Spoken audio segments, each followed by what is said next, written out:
সামনে চলে আসে, সামনে চলে আসে, গাড়ি সামনে ক্লিয়ার করে দেন। আপনি জানেন বিভিন্ন দলে বাজারকে পেতে হবে। এই মুহূর্তে ব্যাহত অঞ্চল হাতিশালাতে নওশাদ সিদ্দিকী সহ গাড়ি সামনে ক্লিয়ার করে দেন। ছবি এখনো দেখতে পাচ্ছি। বাজারকে আমরা শুরু করে ব্যাহত অঞ্চল হাতিশালা স্কুলে অনুরোধ করবো বল একটু যদি খালি করে দেওয়া যায় কিছুটা।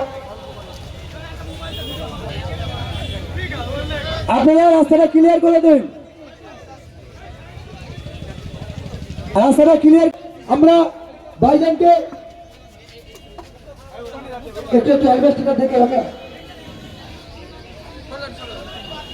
আমরা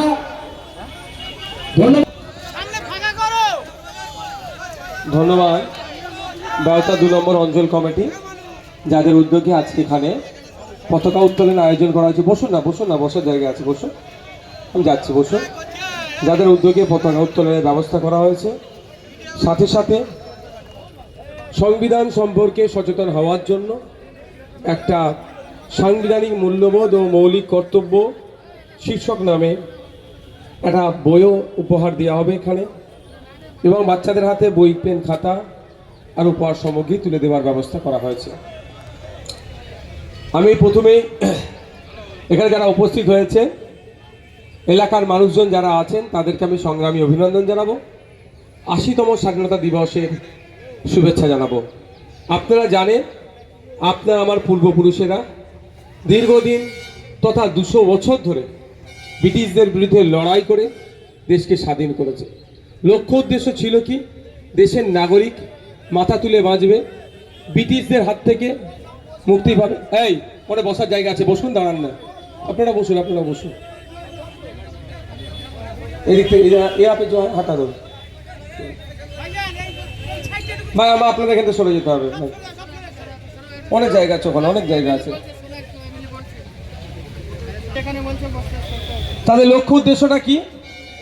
ব্রিটিশদের শোষণের হাত থেকে দেশের নাগরিককে মুক্ত করার লক্ষ্য ছিল। তাই জাত, ধর্ম, বর্ণ নির্বিশেষে লাখো লাখো কোটি কোটি স্বাধীনতা সংগ্রামীরা জীবনকে উৎসর্গ করেছেন। আর বয়সের কোনো তারতম্য ছিল না। যেমন 18 বছর, 19 বছরের যুবকরা, 25 বছর, 30 বছরের যুবকরা জীবন উৎসর্গ করেছে। যেমন আপনি যদি দেখেন আশফাকুল্লাহ খান, শহীদ বিরসা মুন্ডা, শহীদ ক্ষুদিরাম বোস, প্রীতিলতা ওয়াদ্দেদার থেকে শুরু করে এদের 30 বছর পার হয়নি।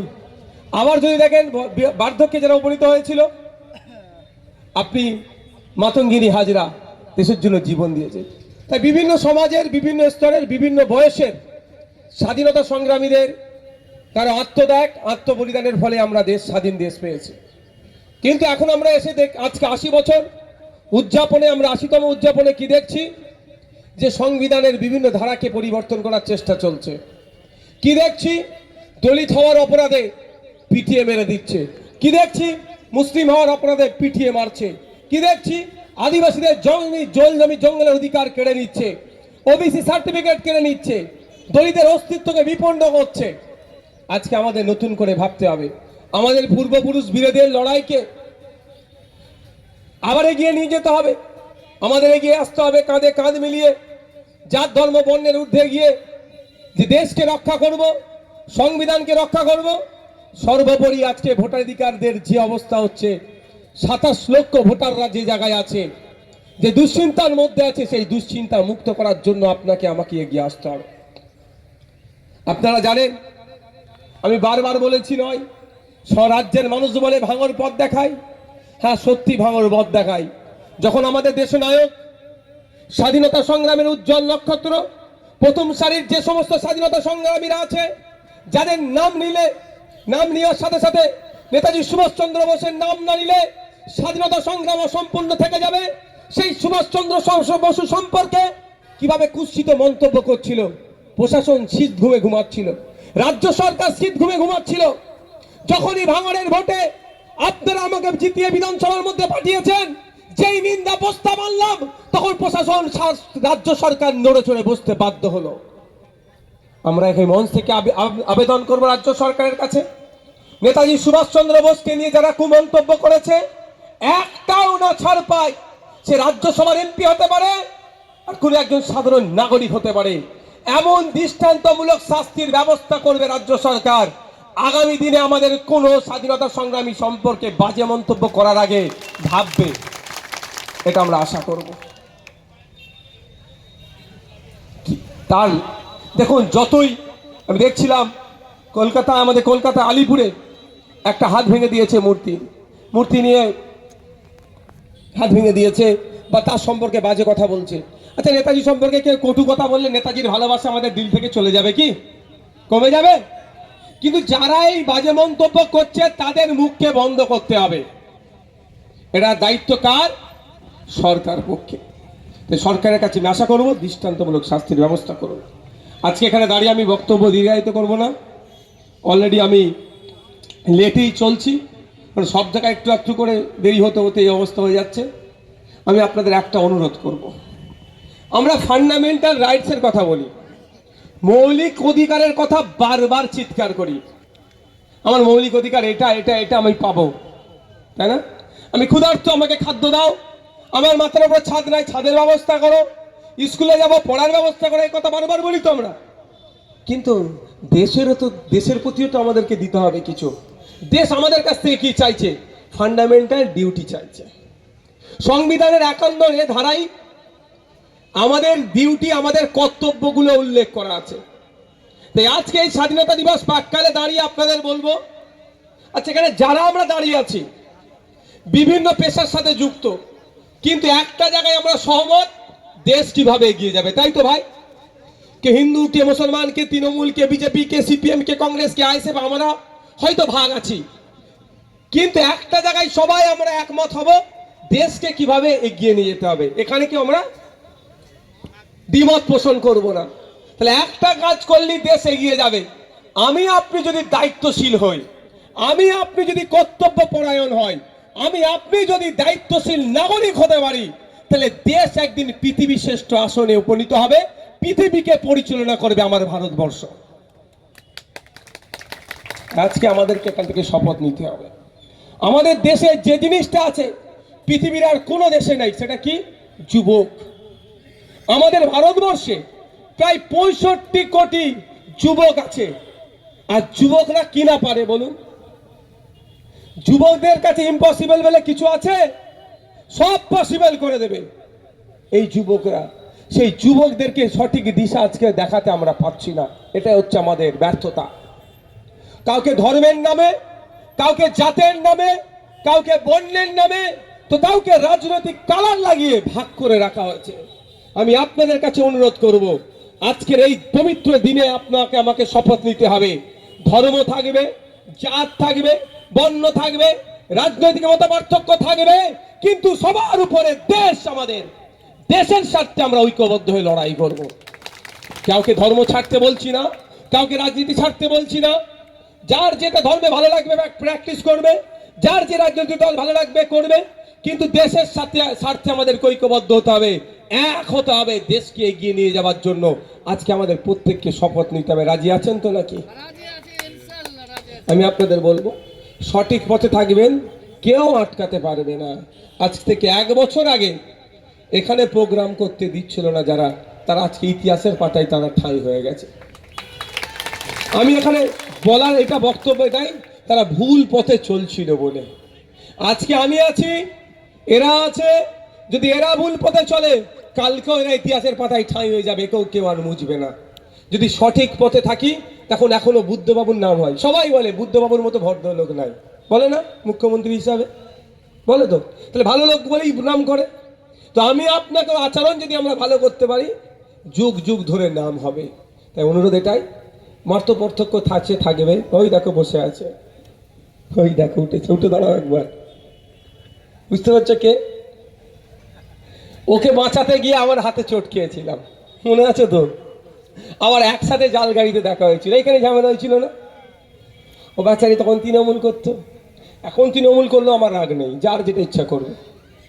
কি গো, মনে আছে তো? তা আমি এই রাজনীতিটা করি, যার যেটা ভালো লাগবে। একসাথে এক জাল গাড়িতে এসছি, কি বলো তুমি? গল্প করতে করতে এসেছি। বারুইপুর কোর্ট থেকে বারুইপুর জেলে নিয়ে যাচ্ছে, আমি যেই আলগাড়িতে ছিলাম ওই দাদাও সেই আলগাড়িতে ছিল। জিজ্ঞাসা করুন ওনাকে একবার আমি একটা জোরে কথা বলেছি নাকি, বরঞ্চ জিজ্ঞাসা করেছি শরীরে চোটফোট লাগে না তো, তুমি ধরা পড়লে কি করে, জিজ্ঞাসা করেছি তুমি তো শাসকের লোক, তুমি ধরা পড়লে কি করে, এটাই বলেছি নাকি।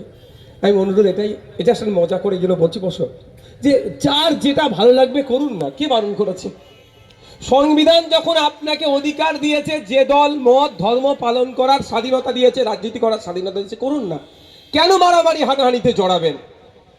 লাভটা কি হবে? নেতাদের লাভ হবে, আপনাদের কিচ্ছু হবে না। তাই আজকের এই পবিত্র দিনে আপনাদের বলবো শপথ গ্রহণ করুন যে আমরা আমাদের আচরণে ভাঙরের না বদনাম হয়, আমাদের আচরণে দেশের না ক্ষতি হয়ে যায়। আমরা সবসময় পজিটিভ চিন্তা ভাবনা করবো, নেগেটিভ গুলোকে বর্জন করব, সবসময় পজিটিভ। আমার চাল চলন কথাবার্তা কাজ কাম, আমার দেশ কিভাবে এগিয়ে যাবে, আমাদের ভাঙর কিভাবে এগিয়ে যাবে, এই মাইন্ডে নিয়ে আমরা চলবো। সকলে ভালো থাকবে। কি আছে এবার? আমরা ভাইজানকে দ্রুতর সঙ্গে বরণ করে নেবো, কারণ ওনার মূল্যবান সময় আমরা বেশি দেরি করবো না। ব্যাচ দিয়ে বরণ করে নিচ্ছেন মজনু ভাই। তারপর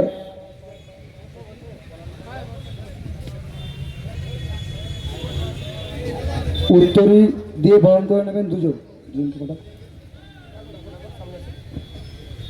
হাজি ইলিয়াস বাবু আর জালাল মোল্লা দুজনে মিলে উত্তর দিয়ে বরণ করে নেবেন। এবং ফুলের তোড়া দিয়ে বরণ করে নেবেন নজরুল ভাই আর হান্নান বাবু, দীর্ঘদিনের আমাদের জেলে একসঙ্গে সাথী। তিনজন মিলে দাও, তিনজন মিলে দাও, তিনজন মিলে দাও, জোরে হাততালি। এবং আমরা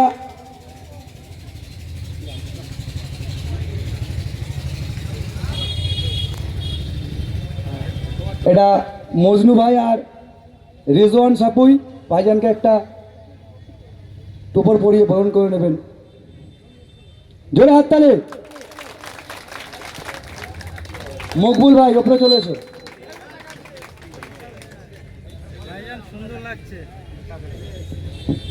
এখনই ভাইজানকে ছেড়ে দেবো। একটা দুটো কথা জাস্ট বলবো আমি। আমাদের ব্যবতা 2 নম্বর অঞ্চলের আমাদের কর্তৃপক্ষ আকিয়াবুল মিদ্দে ভাইজানকে সংবিধান ও ডায়েরি দিয়ে বরণ করে নিচ্ছে। বস্তু বাবা ডায়েরিটা দিয়ে ভাইজানকে বরণ করছে।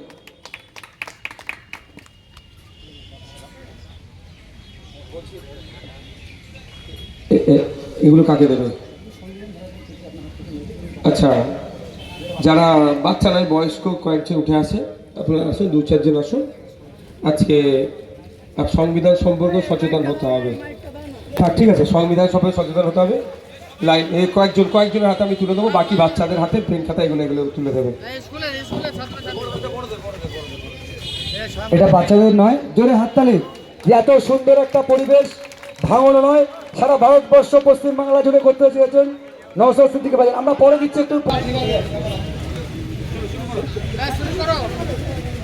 জনগণ মন অধিনায়ক জয় হে भारत भाग्य विधाता पंजाब सिंधु गुजरात मराठा द्राविड़ उत्कल बंग बिंदु हिमाचल যমুনা गंगा उच्चल जलदित रंग तब शुभ नामे जागे तब शुभ आशीष मागे गाहे तब जय गाथा जनगण मन अधिनायक जय हे भारत भाग्य विधाता जय हे